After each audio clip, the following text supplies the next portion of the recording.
Bonsoir, bonsoir, bonsoir, bonsoir, bonsoir chers amis, bonsoir chers amis sur le site de ACM. Nous vous bénissons au nom de Jésus, nous excusons vraiment parce que nous avons eu beaucoup de problèmes techniques. Et parfois tu peux venir, ça fait encore quelque chose là. Et pas, tu peux venir.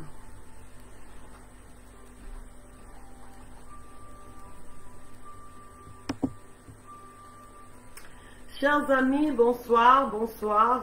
Je vous salue au nom de Jésus. Bonsoir à toutes, bonsoir à tous. Nous vous bénissons au nom de Jésus. Ce soir, nous sommes sur le site de ACM. Le site de ACM, c'est Antenne de Femmes à Mission. Nous sommes sur le plateau de Le Parcours Chrétien. Nous vous saluons au nom de Jésus.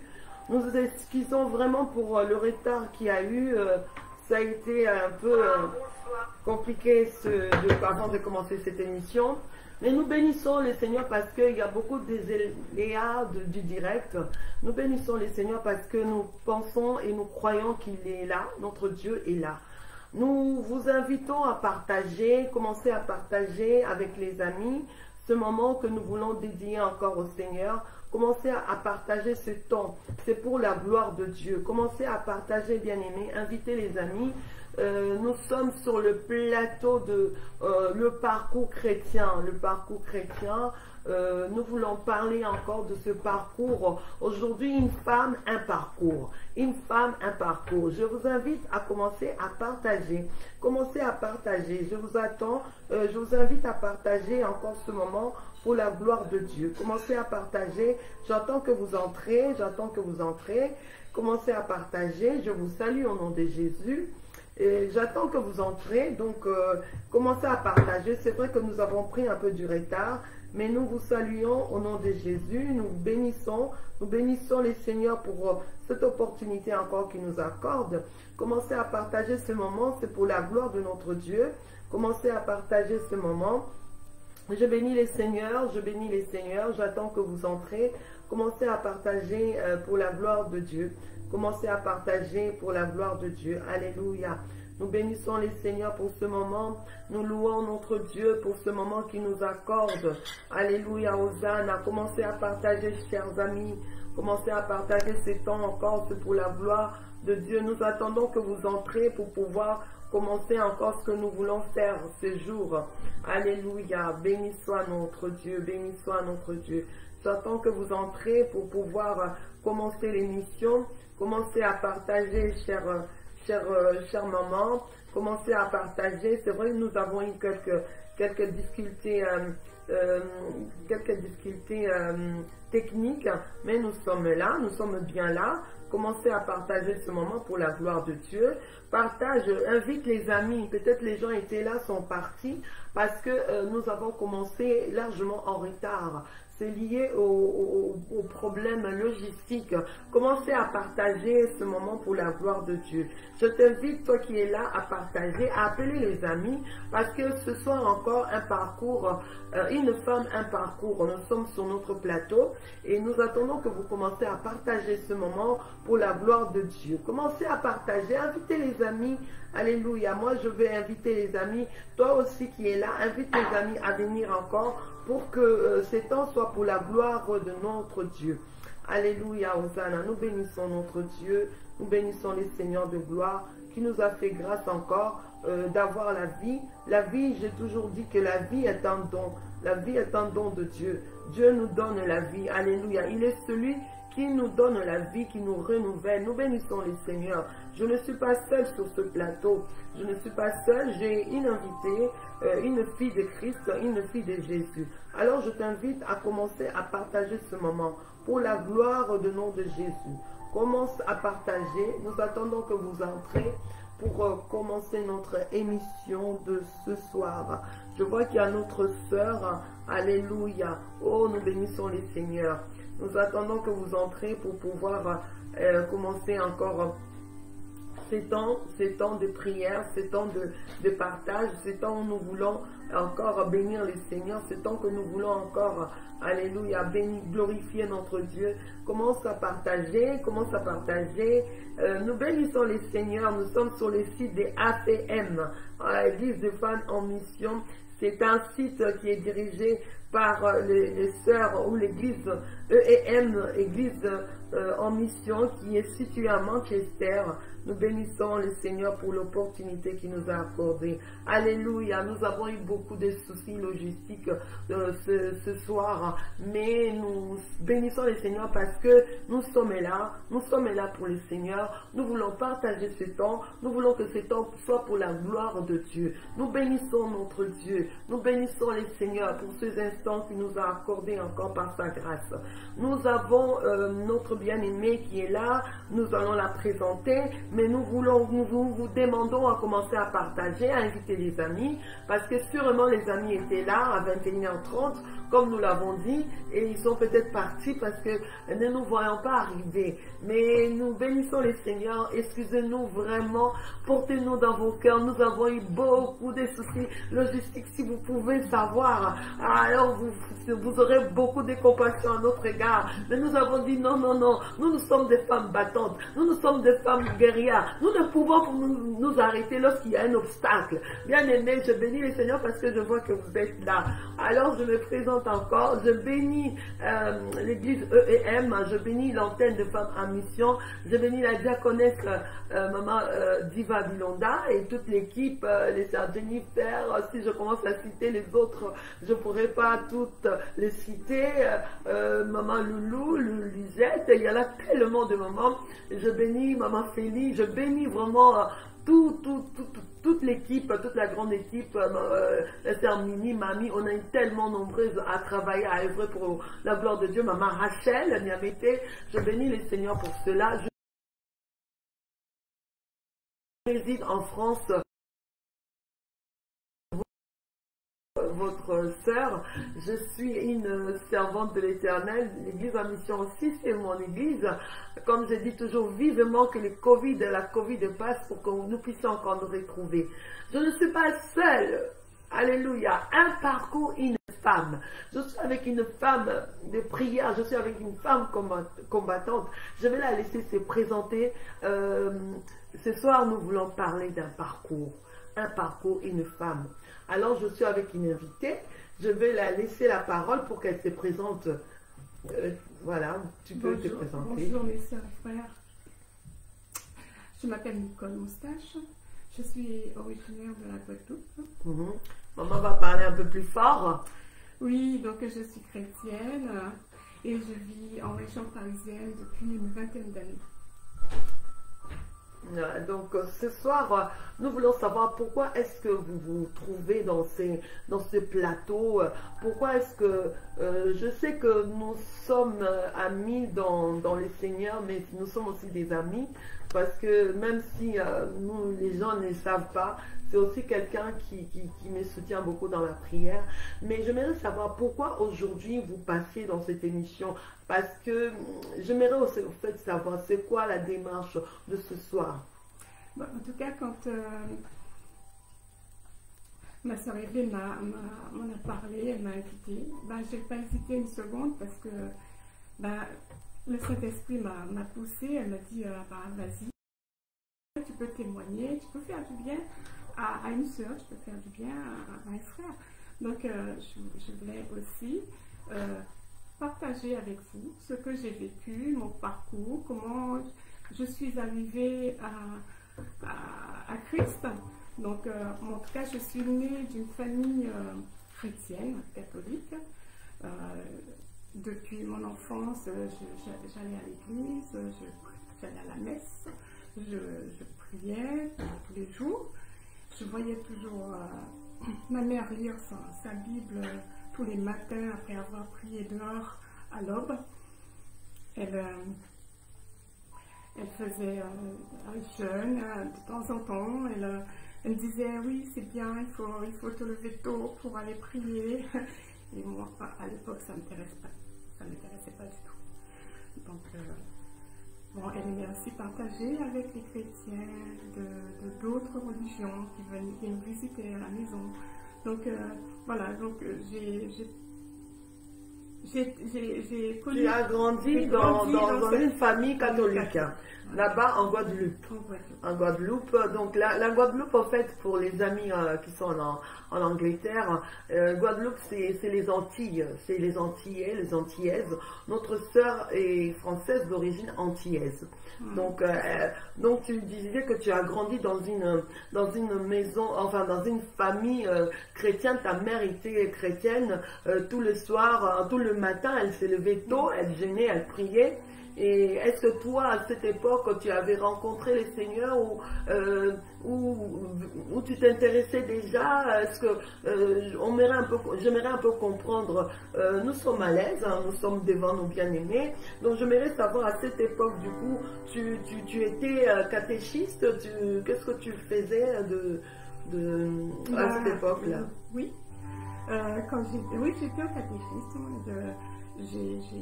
Comme tous les chrétiens catholiques, j'avais aussi des camarades adventistes qui venaient m'apporter la parole de temps en temps le week-end, et ils m'ont même offert la première Bible.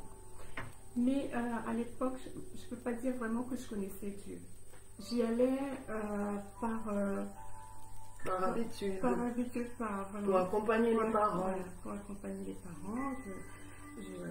J'allais à la messe, mais je ne peux pas dire que je connaissais la parole vraiment de Dieu.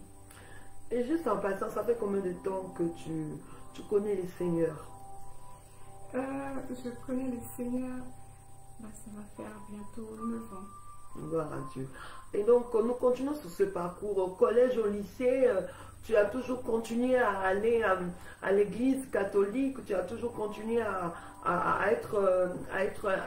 œuvrer dans cette église là où priait ta maman? Oui. Jusqu'à ce que je parte de la Guadeloupe pour venir faire mes études ici en France. Donc j'allais à l'église. Et quand je suis arrivée ici en France, je continuais à aller à l'église locale, toujours l'église catholique. Mais quand même, il se trouve que à ce moment-là, comme je suis devenue adulte, je commence à me poser des questions par rapport à ma spiritualité, par rapport à Dieu. Je sentais qu'il y avait quelque chose qui me manquait.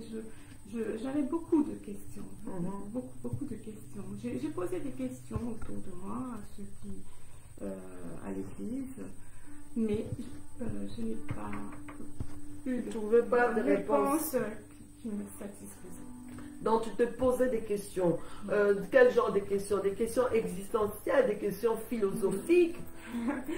Des questions existentielles, vraiment. Bon, parce que je me posais la question, est-ce que c'est ça? Que la relation avec Dieu, c'est quoi? Parce que j'avais l'impression que, je priais, mais il n'y avait pas de réponse. Il n'y avait pas de... je ne sais pas, je connais, pour moi, c'était ce Dieu-là que je priais, il était lointain, il n'était pas... Il n'était pas présent, voilà, il n'était pas prêt, oui. Il n'était pas très présent, il n'était pas tout prêt. Il n'était pas prêt. Parce que pour moi, c'était pas... une vraie relation. Voilà, c'est ça. Et donc, du coup, comment tu as connu, je pense que tout le monde aimerait savoir, comment alors tu as connu le Seigneur? Parce que tu estimes que le fait que tu allais dans cette église, le fait que cette présence de Dieu te manquait, tu estimais que tu n'avais pas vraiment rencontré, tu voulais rencontrer le Seigneur. Je voulais rencontrer le Seigneur. En fait, je voulais plus avoir les réponses à mes questions. Et en fait, c'est pour cela que je me suis retrouvée en quête d'obtenir ces réponses. Et je suis partie dans plusieurs églises. Donc, de différentes congrégations, ça peut être l'église baptiste, l'église, donc tu as fréquenté pas mal des églises pour chercher les seigneurs, pour le rencontrer. Pour avoir les bonnes réponses. Les bonnes réponses. Et du coup, je n'ai pas trouvé. J'en ai fait plusieurs, je n'ai pas trouvé les réponses que j'attendais. Et vraiment, je veux dire que je n'ai pas fait de rencontre vraiment avec le Seigneur. Et le temps passait. Je continuais à ce moment-là à rencontrer des difficultés, bon, comme tout le monde, mais des difficultés qui vraiment me... Je ne vais pas dire ça m'a encore... Ça me demandait de persévérer dans cette voie oui, de recherche. De recherche, voilà. J'avais quand même vraiment une soif de savoir vraiment qui est le Seigneur, parce que j'avais l'impression que si je connaissais Dieu, c'est ce que je traversais, je l'aurais traversé autrement. Je pense que, je ne sais pas en tout cas, mais il manquait quelque chose. Et il se trouve que vraiment quand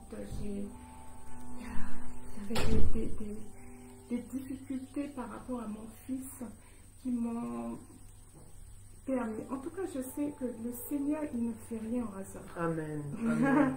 Amen. Il permet des situations. On va dire que c'est...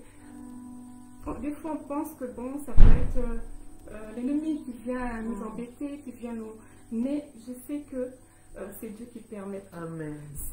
S'il arrive quelque chose dans nos vies, dans nos vies, Dieu, il est au contrôle. Amen. Voilà, donc il se trouve que quand Dieu nous permet souvent d'avoir des épreuves, on ne peut pas être éprouvé au-delà de nos forces. Amen. Il permet que quand on se retrouve dans le désert, c'est à ce moment-là qu'on il parle à nos cœurs, on se retrouve avec lui.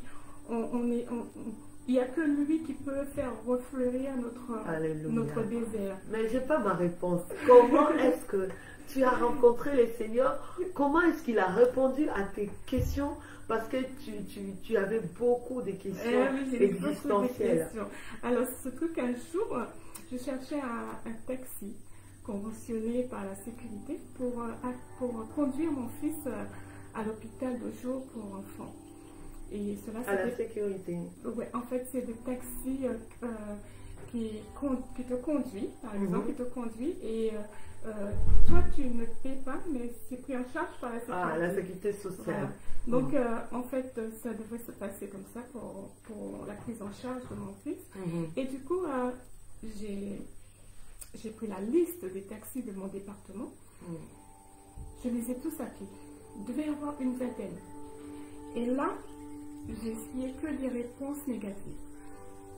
Alors, ensuite, j'ai pris la liste du département limitrophe et j'ai dû appeler au moins une dizaine. Et j'avais, pareil, que des réponses négatives. Et là, désespérée, je me suis dit, comment vais-je faire pour pouvoir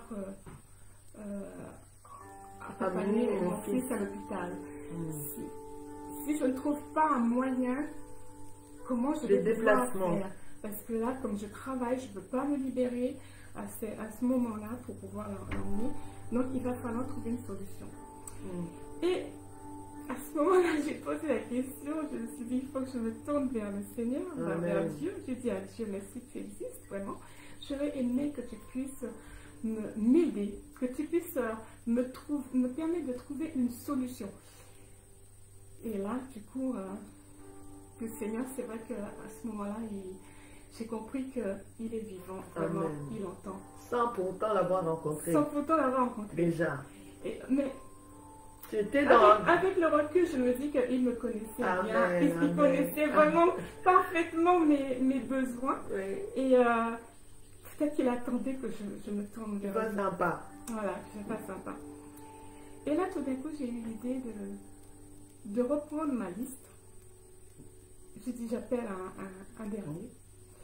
Et j'ai appelé, et un monsieur qui me répond, qui me dit, avec enthousiasme, il me répond. Et j'avais comme l'impression que ce monsieur attendait mon appel.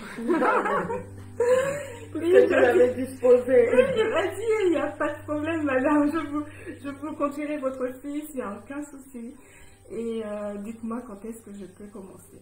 Donc j'ai pris rendez-vous le lendemain, et il se trouve que le lendemain, je suis venue avec lui, avec mon fils, pour pouvoir lui donner les informations Les importantes indications. et le connaître en même temps, parce que On je peut peux pas pas laisser laisser l'enfant, à ouais. mon enfant le connaître. N'importe qui. Et donc, bon, chemin faisant, j'ai discuté avec lui et il me demande, est-ce que vous êtes chrétienne? Je lui dis, je suis chrétienne, je crois en Dieu et je vais prier à l'église catholique. Et à propos, je cherche une autre église parce que j'ai des questions qui sont toujours en attente de réponse. Donc, je cherche encore. Alors, il saisit l'occasion pour me dire, moi aussi je suis chrétien. Et je vais prier dans un centre chrétien d'évangélisation. Et il me tend sa carte de visite. Il me dit, vous serez la bienvenue. Alors, il me dit que donc il y a le culte le jeudi soir et le dimanche matin. Donc, en tout cas, j'étais contente parce que je me suis dit, wow, le Seigneur m'a répondu déjà. C'est déjà vraiment, un pas. Et donc, j'en ai profité. Je me suis dit, bon, il faut que j'aille voir. Peut-être, je pourrais avoir un spécial, avoir les réponses. Donc, je suis partie un jour, un jeudi soir, avec mon fils. On est allé au culte. Et on a assisté à la fin du culte. Mon fils, il a été allé voir le pasteur. Et donc, le pasteur nous a quand même reçus à la fin, nous a présenté l'église. Et mon fils lui a parlé de ce qu'il rencontrait comme difficulté. Il a prié pour lui. Et puis moi, je lui ai posé une question, juste une question. Et en fait, quand il m'a répondu, j'ai senti une paix en moi. Amen. Ça m'a... J'ai dit, waouh! Et là, du coup, il m'a donné rendez-vous pour pouvoir répondre à mes questions parce que je sentais vraiment qu'il avait la capacité de répondre, la façon dont je lui ai posé la réponse tout de suite. Il m'a donné les réponses avec la parole de Dieu. Et là, vraiment, je commençais à avoir de l'espoir sur les questions que tu avais depuis ton enfance. Voilà. Donc, je me dis que ce soir, c'est vrai que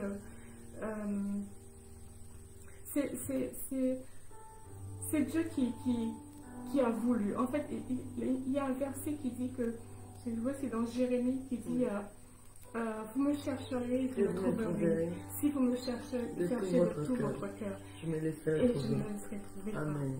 Et là, je me suis dit, waouh, vraiment, c'était le cas. C'était le cas parce que il sentait. Je ne sais pas, mais il devait sentir que j'avais ce besoin.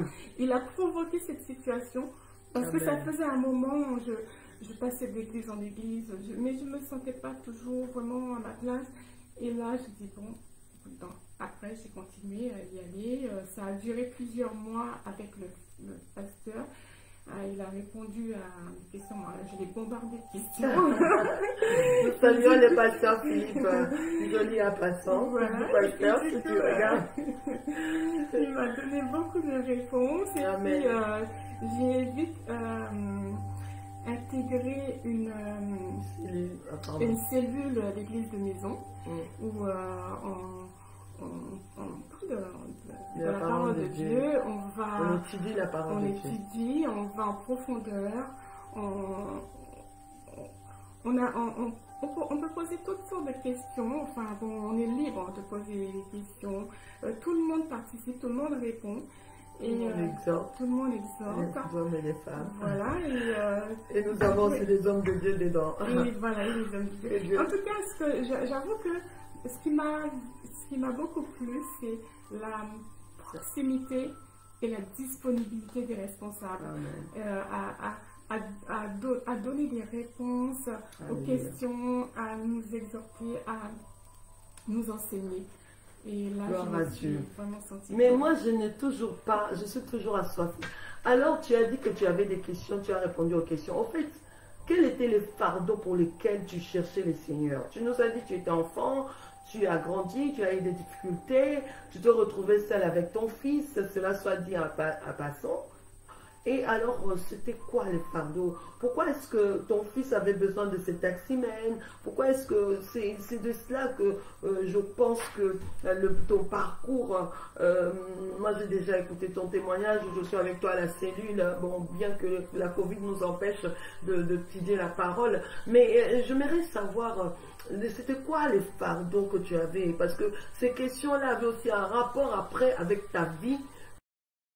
Non, parce que tu vivais finalement seule à un moment, seule avec ton fils. Parce que tu es une femme seule pour l'instant avec ton... En fait, à rencontrer les difficultés à l'école, depuis qu'il est rentré d'ailleurs à l'école primaire, il rencontrait des difficultés. Il y a des parents qui se plaignaient tout le temps par rapport à sa manière, son comportement avec les autres, parce qu'il il jouait assez brutalement, il était assez, je trouvais qu'il était trop agressif, donc il se plaignait beaucoup, surtout à la directrice, et qui disait, à l'époque, il me disait, oh maman, je vais gérer ça, vous inquiétez pas. Mais à un moment, je crois que c'était trop. Donc du coup, il fallait faire des réunions avec le conseil éducatif. Voilà, l'équipe pédagogique, éducative et psychologique, parce qu'à un moment, il était suivi, parce qu'ils m'ont dirigé tout de suite vers le CMP, le centre médico-psychologique. Ah. Et du coup, donc il y avait ces réunions pour savoir, pour trouver la solution. Et donc, mais à ce moment-là, mon fils, il me disait souvent qu'il s'ennuyait. J'allais voir souvent la maîtresse, savoir comment ça se passait. Elle me dit, oh là là, il va trop vite. Il va trop vite et quand je demande à faire des choses, il fait très vite, il finit vite. Et là, il va embêter les autres ou il va aider les autres. Et voilà, donc je lui ai demandé est-ce qu'il pouvait peut-être le changer de niveau de classe. Et donc elle m'a dit non, mais c'est mon élève moteur, je ne veux pas. Et du coup, et pourtant c'est vrai que il y a une maman, la maman d'une camarade de mon fils qui venait souvent me voir. Elle me disait mais je ne comprends pas, j'observe votre fils tout le temps quand il parle avec ma fille. Mais j'ai comme l'impression qu'il est précoce aussi. Parce que j'en ai aussi parlé à mes collègues. Je crois qu'il va être précoce. Peut-être que vous ferez mieux de demander qu'on lui fasse des tests de QI, etc. Et bon, j'ai dit j'en parlerai à l'équipe psychologique. Et bon, j'en ai parlé, ils n'ont pas voulu. Et la décision, c'était plutôt qu'on l'envoie dans un centre un hôpital de jour pour enfants. Perturbé. Voilà, perturbé, dans une structure plus adaptée pour lui. Donc, si je résume bien pour que les gens comprennent ce que nous sommes en train de dire.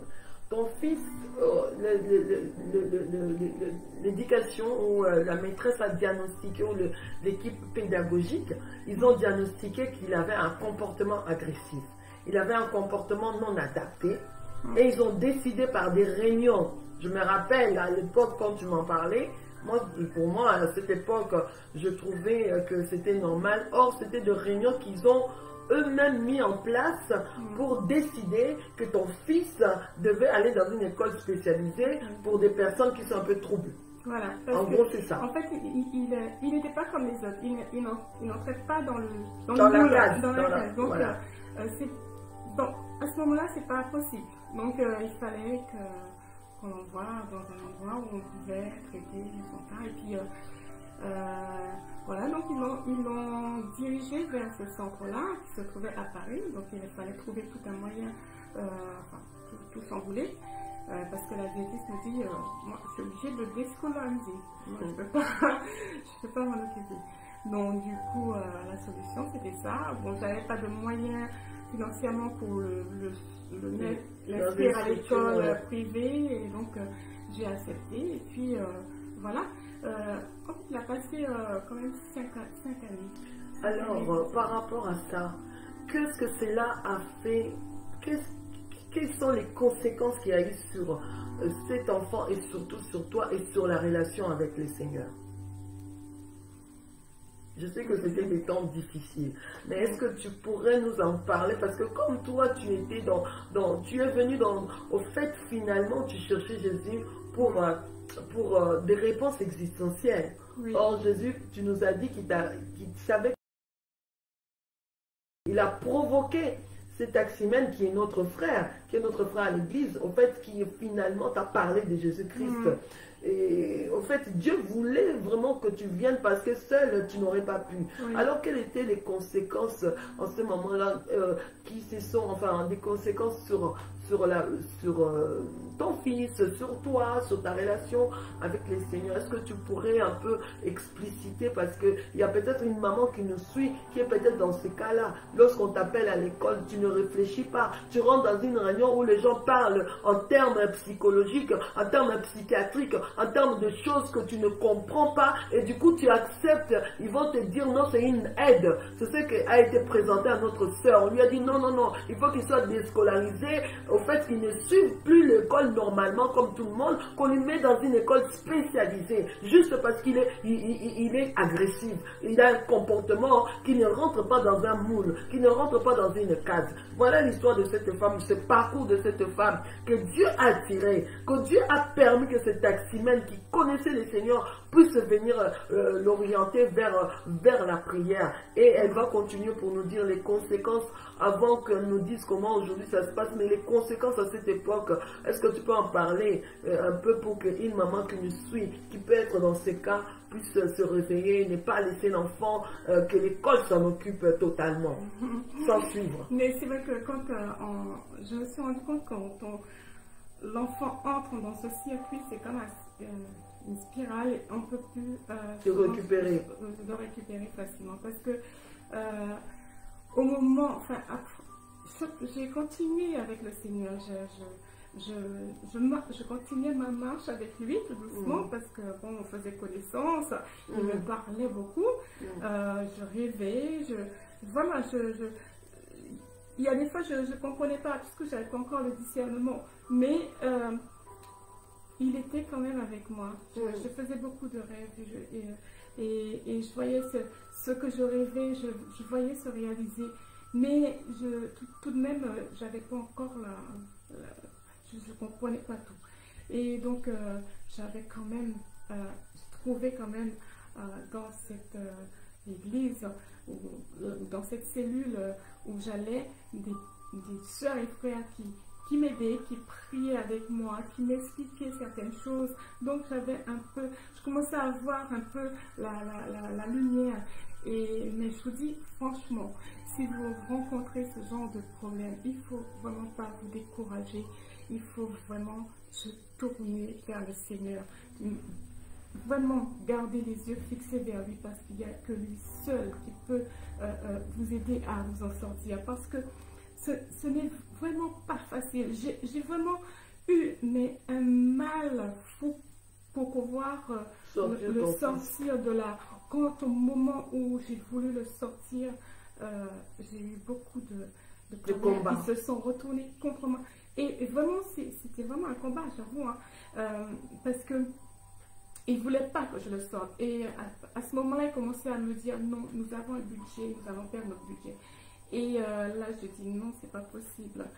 Mais donc, ils avaient un budget. Ton fils se dit clairement, donc ton fils était dans une école spécialisée, entouré de psychologues. Oui. Il n'allait pas dans l'école normale. Il n'y avait pas que des psychologues, il y avait plein d'autres personnes. Il y avait des psychomotricités, de choses que vous connaissez, les psy là. Il y avait aussi l'école. Hein. Il y avait aussi l'école qui faisait des bilans tous les vendredis. Oui. Et une fois par semaine, il y avait une réunion, et donc on y allait pour pouvoir parler de comment ça se passe. Mais j'avoue que quand j'y allais au rendez-vous, je patientais, je me posais la question comment il peut faire pour rester dans cet établissement, parce que je voyais des enfants qui bougeaient. Qui sortaient de là. Pratiquement que des enfants autistes, des enfants très malades, bien atteints psychologiquement. Et je me disais, wow, comment il peut faire.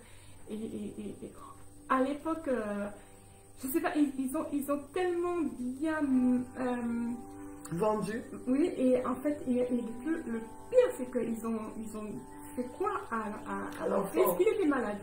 Et donc il me disait, maman, on m'a dit que je suis malade. Et quand il rentrait le soir, il commençait à se balancer comme faisaient les enfants autistes et tout. Donc je lui disais, non, t'es pas malade, etc. Arrête.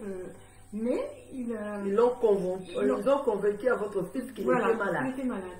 Et du coup, en tout cas, même moi au début, je leur ai fait confiance parce que je me suis dit, ce sont des professionnels, ils ne peuvent pas me raconter n'importe quoi. Mais au fur et à mesure que le Seigneur me parlait, m'ouvrait les yeux, donc j'ai compris que vraiment c'était les ruses du diable, c'était l'ennemi qui parlait, qui les permettait d'agir ainsi. Et du coup, je leur ai dit que il va falloir que je récupère mon fils. Parce que, en tout cas, le Seigneur m'a fait aussi, quand il me parlait, il me faisait toujours voir qu'on me volait mon fils. Et il me permettait de toujours trouver un moyen pour aller le récupérer. Et là, je me suis dit, wow, il va falloir que tu puisses faire quelque chose. Et donc, quand je leur ai appris, enfin, je leur ai informé que je vais récupérer mon fils parce que je demandais tout le temps aux réunions quel est le diagnostic, qu'est-ce qu'il a mon fils. Il ne savait pas. Et le pire, c'est que quand à un moment, il a dû changer d'institution, puisqu'il a grandi à le collège, mais c'est toujours les mêmes, le même organisme. Et la psy qui le suivait m'a dit, est-ce que vous pouvez m'appeler pour me donner des nouvelles? Et je dis, il n'y a pas de problème. Bon, quand il a commencé là-bas, je l'ai appelé et il m'a demandé comment ça se passe, etc. Je lui ai raconté. Et il me dit, et dire qu'on n'a jamais su ce qu'il a. Et là, ça m'a résonné comme ça. Ça m'a dit, non, là, il va falloir que je fasse. Si c'est pas ce qu'il a, bon, il n'y a rien à faire là-bas. Donc, du coup, j'ai dit, bon, à la fin de l'année, je leur ai informé que mon fils ne reviendra pas l'année prochaine. Et là, ils m'ont dit, ah non, madame, c'est pas possible, il faut qu'il continue, on a besoin de faire d'autres recherches, etc. Et j'ai dit non. Donc, je ne suis pas lâché l'affaire et ils m'ont intimidé, ils m'ont menacé et ils m'ont dit on va faire une IP. Une IP, c'est une information préoccupante en me disant que votre fils est potentiellement dangereux. Donc, il va être un danger pour la société plus tard. Donc, si vous ne faites rien. Il avait quel âge? Eh ben, il avait 10 ans. Il va être un danger plus tard, oui, plus tard. Pour la société. Potentiellement. Hein, potentiel, ok. Voilà, donc du coup, donc ils ont dit bon, on va. J'ai dit bah allez-y, portez plainte. Bon, en fait, la plainte, c'est vrai que c'est une plainte qui est quand même assez grave, puisque cette plainte, ça va au procureur de la République. Donc, ça passe par l'ASE, la maison de l'enfance. Et j'ai eu beaucoup de soucis à ce moment-là. C'était vraiment un combat. Et je vous dis que c'était vraiment l'acharnement. Et c'est pour ça que je vous dis qu'il ne faut vraiment pas baisser. Il ne faut vraiment pas baisser les bras. Il faut vraiment s'accrocher à Dieu. Il faut vraiment, je vous encourage vraiment de faire confiance à Dieu. Parce que là, j'aurais pu vraiment perdre mon fils. Parce qu'ils avaient tout fait pour pouvoir me le prendre. Et quand ils ont fait des recherches et tout, et ils m'ont convoqué à plusieurs reprises, ils ont convoqué mon fils seul pour le questionner, pour savoir comment ça se passe à la maison. Et du coup, il n'y avait rien à faire. Le Seigneur était toujours là, il était toujours présent. Et du coup, ça s'est passé que j'ai perdu plusieurs années à faire des va-et-vient, lui aussi. Ça n'a pas donné de suite à un moment où on dit bon, on classe le dossier. Mais quand j'ai voulu sortir mon fils de cet établissement, je me suis dit bon, je vais le mettre au collège, dans une école publique. Dans une école normale. Pour que les gens comprennent. Il était dans une école spécialisée et toi, le Seigneur t'a convaincu que ton fils n'avait rien. Il fallait que tu le mettes dans une école normale comme tout enfant. Parce que en fait, quand ils m'ont dit qu'il fallait qu'il aille dans cet hôpital. J'en ai parlé à son pédiatre. Le pédiatre m'a demandé à faire des examens un peu poussés, des examens comme électroencéphalogramme, quand il était éveillé, quand il était endormi, des examens neurologiques. Bon, j'en ai fait une batterie d'examens et il s'est révélé qu'il était tout à fait normal. Donc, je me suis dit, bon, si c'est psychologique maintenant, ça va être... Alors, j'ai continué encore. Bon, ailleurs, à l'hôpital, où on a fait les examens, il a vu aussi la psychologue. Et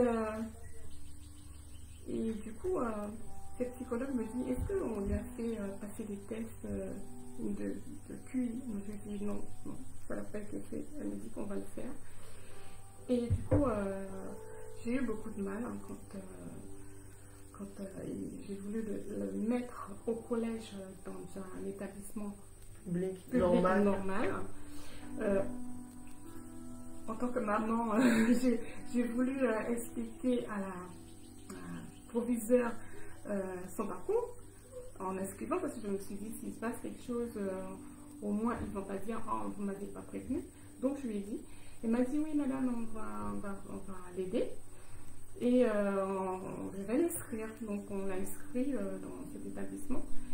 Et il se trouve que ils ont contacté cette école là où il était avant. Alors je ne sais pas ce que l'autre lui a dit, parce qu'il était vraiment décidé, parce que quand il m'harcelait, il me disait, je veux savoir où vous l'inscrivez, où il va aller. Et donc, je vais le suivre toute la vie. Voilà, je lui dis, mais pourquoi? Il me dit, j'ai des informations à donner. Je dis, je dis bon, je ne sais pas encore. Donc j'ai essayé qu'il me lâche un peu.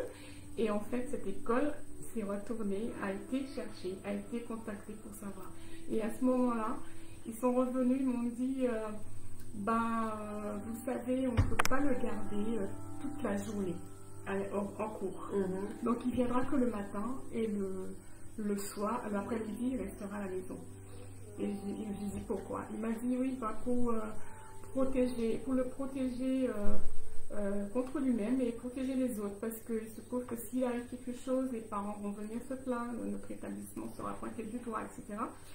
Donc, je n'avais pas trop le choix. Du coup, ils l'ont privé de récréation. Ils l'ont privé de pas mal de choses avec les autres. Et il était traqué tout le temps. Ses camarades, les voisins avec qui il allait au collège, le CPE leur posait plein de questions par rapport à lui, comment ça se passe, etc. Bon, enfin bref, il a passé toute une année à mi-temps. Il était exclu, disons, partiellement de l'établissement et il était tout seul à la maison. Donc, il se trouve que pendant tout ce temps, il n'a pas eu de problème scolaire. Il a eu un parcours exemplaire, puisque le proviseur me disait ouais madame, on n'a aucun souci au niveau scolaire avec lui, il est très performant, mais on ne peut pas le garder toute la journée. Il n'y avait pas de raison. Ça aurait été mieux que vous puissiez le ramener là où il était, l'inscrire dans l'établissement où il vient. Je dis, bah non, monsieur, si je l'ai sorti de là, c'est pas pour qu'il y retourne. Donc, tout ça s'est passé jusqu'à la fin de l'année. Et puis, la veille des vacances, ils ont fait un conseil et ils l'ont exclu définitivement. Sans raison. Mais voilà, en fait, ils m'ont dit, la raison, c'est qu'il est dangereux et potentiellement, donc, pour l'avenir, il peut y avoir des problèmes. Et là, à ce moment-là, je me suis dit, waouh, qu'est-ce qui se passe? Donc, mais en tout cas, c'était le plan de Dieu. Amen. Vraiment. Nous pouvons galérer, nous pouvons connaître des situations chaotiques. Mais dites-vous bien, Dieu contrôle. Quand on passe ce genre de problème, il y a toujours une bonne raison. Parce que le Seigneur Jésus a un plan toujours parfait pour nos vies. Et donc, c'était sa manière pour lui de nous rapprocher. Et à ce moment-là, il y a ma soeur qui m'a soutenue dans la prière. On a prié pendant tout l'été. On a prié quelques jours. Et il se trouve, à la fin des vacances, l'école m'avait dit, vous allez recevoir une lettre pour vous informer où il ira, où on pourra l'inscrire, enfin dans quel établissement il ira. Et il se trouve qu'ils n'ont pas transmis son dossier à l'académie, donc je n'ai pas reçu de message. Donc il n'avait pas d'école. Il n'avait pas d'école, il était, voilà. Et du coup, j'ai appelé l'académie, donc je suis tombée sur quelqu'un qui était vraiment compétent et qui m'a dit, voilà, allez, envoyez-moi la lettre que vous avez reçue de l'établissement, de son exclusion, et je vais faire le nécessaire. Et du coup, à ce moment-là, j'ai contacté ensuite, il m'a donné les coordonnées de la personne qui chargeait son dossier, je l'ai contacté et elle m'a dit, il n'y a pas de problème, je m'occupe de lui. Et dès que j'aurai trouvé une place dans un établissement, je vous préviens et puis vous irez l'inscrire. Et c'est ce qui s'est passé. Il a été inscrit dans un plus petit établissement qui est vraiment très bien. Il a été bien accueilli. Et depuis ce moment, il a passé une année scolaire sereine, tranquille. Il a continué son bout de chemin et sans problème, sans rien, et on ne s'est pas plaint de lui. Jusqu'à maintenant, il va passer son bac l'année prochaine. Il n'y a pas de problème. Et il n'a jamais tué quelqu'un, il n'a jamais agressé quelqu'un, voilà. Il n'a jamais rien fait de mal cet enfant, il n'a jamais de mal. Il est dans une équipe de basket, voilà. Il joue avec des gens. Et tu as oublié les détails, parce que tu m'as dit, j'aimerais en parler, maman, servante de Dieu, parce que mon fils, j'ai galéré pendant 5 ans, alors à une nuit, Dieu a résolu tous les problèmes. Tu voulais parler de quoi? À une nuit de prière avec, tu me parlais de Guilain, tout ça, l'équipe d'intercession, les problèmes étaient résolus. Oui, c'était ma journée de délivrance. Parce que l'équipe d'intercession est passée à la maison, prier pour nous. Et ce jour-là, nous avons été délivrés.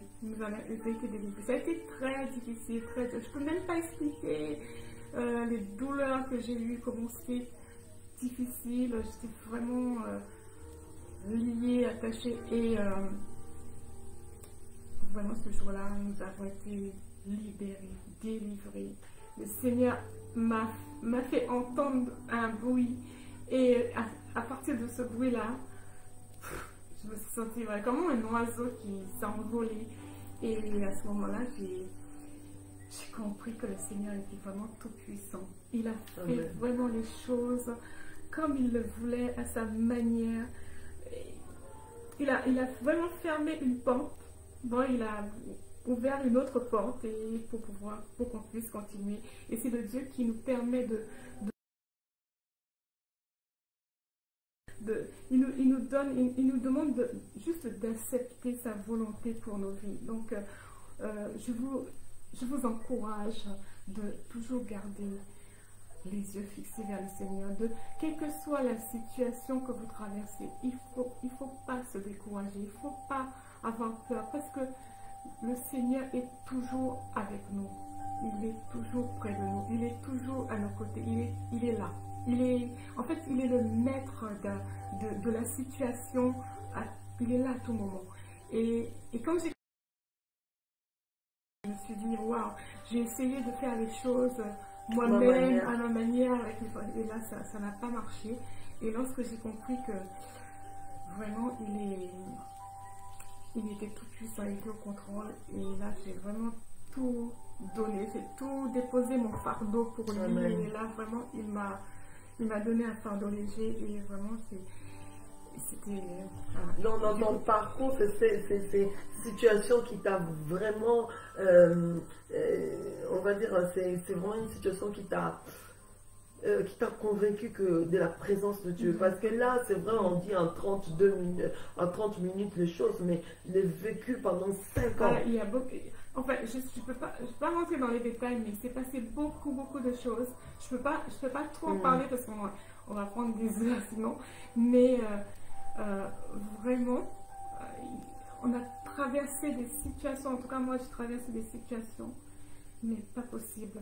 J'aurais pu aller me jeter sous un train tellement qu'à un moment, je me suis dit, mais pourquoi? Et vraiment, sans Dieu. Voilà, sans Dieu, j'ai compris, on ne peut rien, on ne peut rien. Donc tu me disais aussi que si Dieu n'était pas venu, si ces taxis ne t'avaient pas pris, les situations dans lesquelles tu étais, tu aurais pu te jeter, tu aurais pu aller à la scène, parce que tu n'en pouvais plus. Voilà, c'était vraiment, et comme j'ai dit au début, le Seigneur ne peut pas nous éprouver au-delà de notre force humaine. Et vraiment, il est merveilleux, le Seigneur. Il est merveilleux, je vous dis, parce qu'il ne nous abandonne jamais. Jamais, jamais. Même dans les pires instants, je me dis, est-ce qu'il va y avoir une issue? Et là, je voyais, il y avait une solution. Donc, c'est vrai que c'était compliqué hein, avec mon fils. Il se trouve que des fois, même des fois, quand j'ai commencé avec le Seigneur, je comptais toujours sur les autres. Je dis, mes soeurs, je posais des questions, je faisais appel à eux pour prier parce que je ne savais pas trop prier et tout. Il m'a dit, mon fils était vraiment malade et spirituellement, parce que je me dis, mais qu'est-ce que je vais faire? Voilà, il faut que j'appelle un frère. J'ai appelé plusieurs, personne ne répond. J'en ai appelé un autre, il m'a dit, bon, je ne peux pas venir. Aujourd'hui, je passe demain. Et il y a une petite voix qui me dit, mais ouvre la bouche, parle, je suis là. Et j'ai commencé à parler au Seigneur, j'ai commencé à oh là là, il s'est passé des choses extraordinaires. Vraiment, c'est là que j'ai compris que Dieu il est là. Moi j'avais une question, je pense que beaucoup de bien-aimés aussi peuvent se poser cette question. En fait, toi avec ton fils, donc tu n'as jamais à la maison vu les choses de potentiel, parce qu'ils ont dit potentiellement dangereux. Est-ce que dans ton immeuble, dans ton même, est-ce que c'est, moi je le connais, je l'ai déjà vu en plusieurs fois, il fréquente l'église. Est-ce que vraiment ce qu'il disait au jour de jour avec les reculs, comment est-ce que tu peux interpréter cela? C'est que ces gens-là, ces réunions interminables que tu avais tous les vendredis, des fois on t'appelait pour ça. Non, je ne peux pas, j'ai un bilan à faire avec pour mon fils. Est-ce qu'au jour d'aujourd'hui, ce qu'il disait là était vrai? Parce que tu m'as dit la réalité n'était pas la vérité. C'est vrai. C'était la réalité des hommes, ce n'était pas la réalité de Dieu.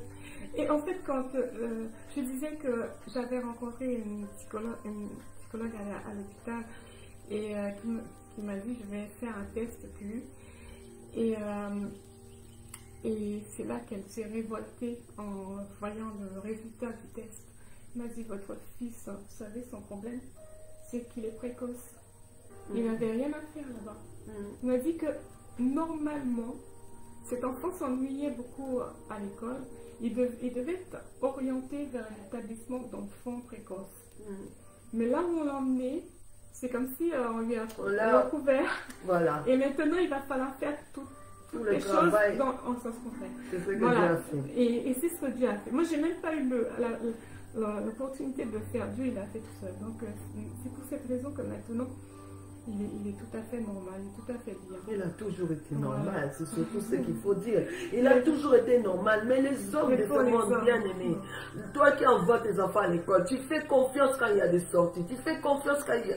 C'est vrai, la sécurité n'exclut pas, c'est ce qu'on dit, c'est ce que disent les Français. En fait, la sécurité n'exclut pas, il faut jeter un coup d'œil dans tout ce que les enfants font. Il ne faut pas dire, ah mon fils il est auto l'école, il a ses amis. Non, non, non, non. Cette femme est en train de nous dire, au fait, son fils était intelligent. Mais comme il était précoce dans une école, ils ont dit que non, non, non, il n'est pas comme les autres. Il ne rentre pas dans la normalité. Il doit avoir un problème. Les hommes ont cherché à donner à ses fils quelque chose qu'ils n'avaient pas. Dieu, qu'est-ce qu'il a fait? Il a fait en sorte qu'ils puissent les rencontrer pour que cette femme ne puisse pas se suicider avec ses problèmes. En plus, elle est une femme seule pour l'instant. Je le dis toujours. Pour l'instant, tu es seule. Moi, je les ai préparé quelque chose pour danser ce jour-là. Donc, pour l'instant, il est seul avec son fils. Il était seul. Son fils avait 9 ans, 8 ans. Depuis 8 ans, son fils aujourd'hui a 18 ans. Il va avoir 18 ans. Vous vous rendez compte, pendant 10 ans, ils ont fait promener cette femme d'une porte à une autre, d'une porte, la convainquant et convainquant surtout l'enfant que tu n'es pas normal, tu es peut-être autiste, tu es peut-être ceci, alors que de tout ce que ces hommes prétendus, on les respecte, disaient de cet enfant. C'est vrai que j'avoue que peut-être qu'il y a des enfants qui doivent aider. Hein. Moi, oui, bien sûr. Je ne les condamne pas, mais c'était pas le cas de mon fils. En plus, il me dit maintenant, avec le temps, il me dit, ah, tu ne peux pas savoir ce que j'ai vécu. vécu. Oh là là. Donc, c'était comme dans une prison. C'était comme dans une prison. Et j'avoue que quand je repense, quand je passais juste quelques minutes dans la salle d'attente pour aller à la réunion, je me posais la question, mais comment il faut toute la journée? Et c'est vrai. Et il m'en a voulu un peu. J'ai dit, mais après. Mais votre fils vous en a voulu pour cette situation? Oui, parce qu'elle me dit, oui, on m'a enfermée en établissement, je n'avais rien, j'étais avec des enfants malades qui criaient toute la journée. Et du coup, mais je lui ai dit que ça, c'était le plan de Dieu. Amen.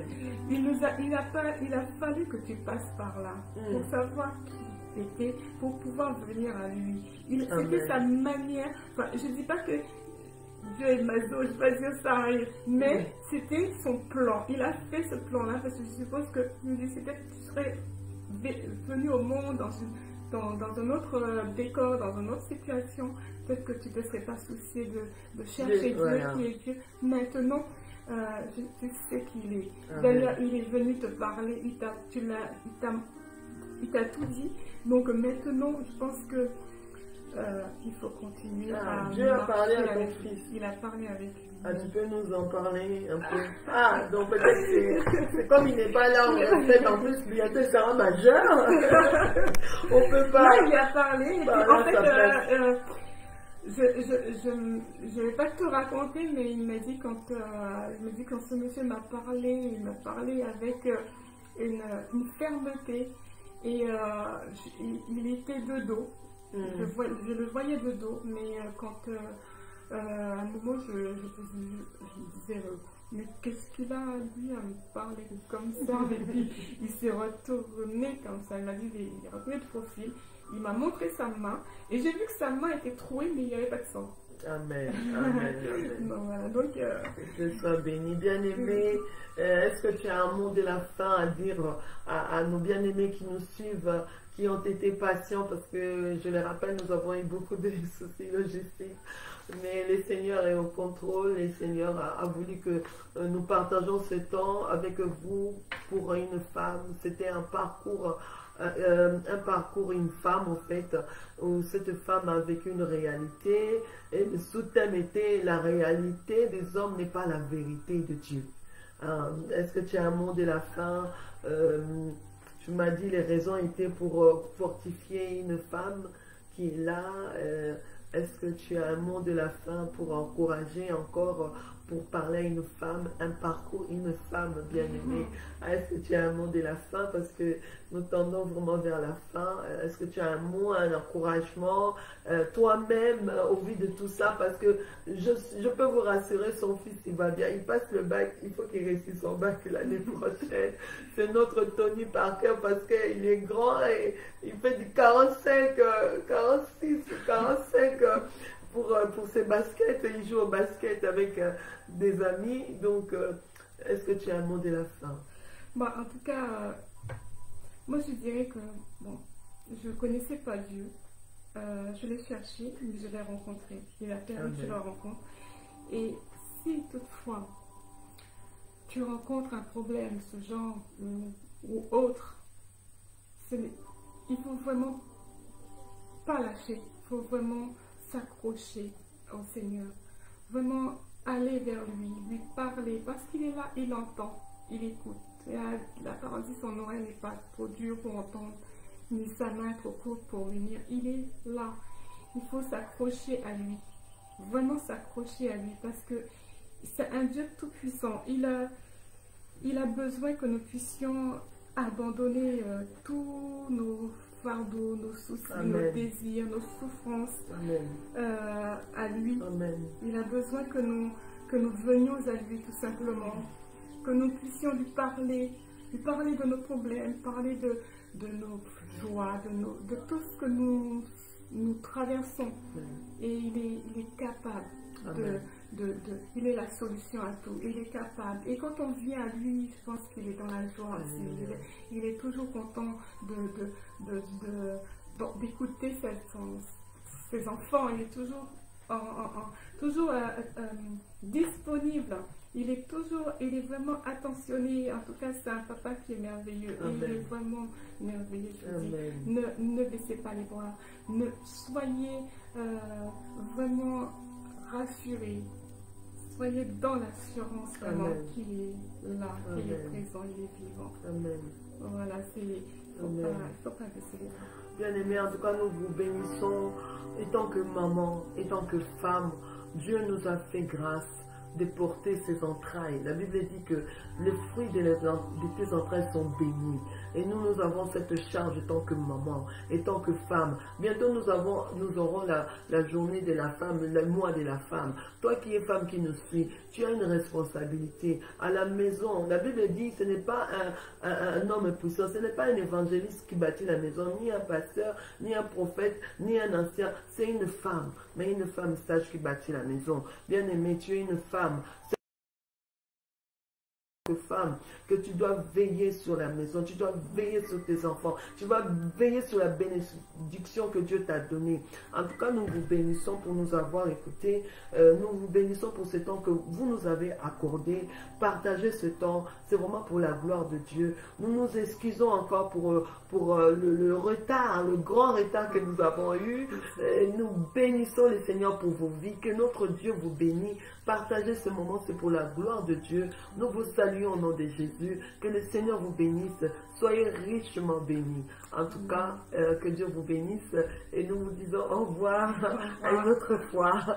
Un parcours, une femme. C'était votre servante Evelyne Kakwama. Nous saluons les bien-aimés de Manchester, de la Suisse, de l'Allemagne, on m'a dit qu'il y avait une bien-aimée de tout, de partout. Parce que si je me mets je vais peut-être en oublier d'autres. Nous vous saluons, nous vous aimons beaucoup. Que le Seigneur, alléluia, les bien-aimés de Londres, les bien-aimés d'Australie, de ce pays-là qui est côté de l'Allemagne, l'Autriche, voilà. Que Dieu vous salue, Dieu vous aime. Alléluia. Au revoir. Au revoir. Merci Saint-Esprit. Merci pour ta grâce. Merci Jésus.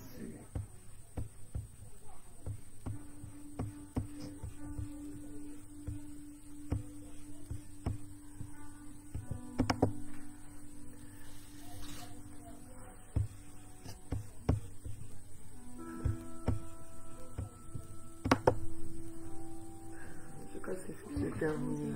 Que Dieu soit béni.